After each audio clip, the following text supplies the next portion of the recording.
镜头所等的台湾，来讲这个过年，有真侪人会买土豆糖仔来送礼，或者是家己蒙淡衫。尤其是这个古早味手工所做的土豆糖仔，真抢吃。啊，这种的店头有真侪拢是开伫的菜市仔底，厝边头尾拢是市中的顾客，甚至有消费者来分享，讲大家一透早拢会当闻到真香的土豆味，就足想要食的。 车要好啊，床要好啊，等下要做土豆啊。卖家就甲哥，头家伫咧大鼎头前卖发烧，所以倒土豆会加一味。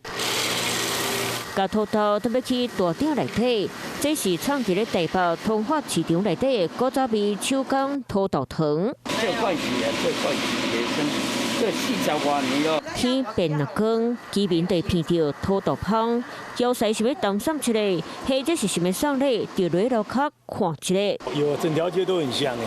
炒花生，让那个香味，对，香味就会传到左邻右舍。规定的土豆糖都要赶紧抓时间，趁卖家糖变成正常，形较好，才通切出当高兴。安那厝边头尾就是老顾客，过年过节盘手礼，买是真方便。我岳父母他们啊，住高雄啊、上海啊，他都会买回去送给他朋友。还有我小孩子啊，他过年的时候啊。 也会买去送给他们同事啊，朋友都托我买。对，赶快切，你也无赶快切，就是轮调，就是没办法切咯。买伫咧市场内底现采土豆糖，那这一斤，另外一斤伫咧台北东山水果市场的业者点点啊做生意，人客一回接一回，不管是乌桃、杏仁、土豆、油烤，一包一包摆甲坐，等人客来买。 两日到过年，店头地出现人山人海的画面。